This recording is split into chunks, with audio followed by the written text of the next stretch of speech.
At maglagay tayo ng 2 basong tubig. Ito po. Lagyan natin ng tubig. 2 baso. Kukuha pa tayo ng isa pa.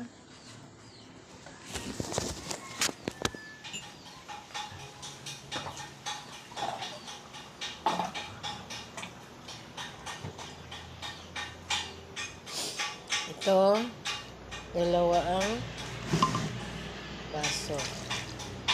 At saka, itakpan natin. I-blend na natin to sa blender.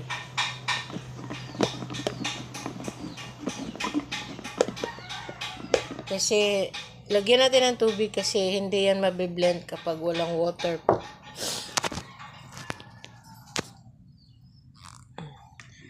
Lagyan natin ng tubig.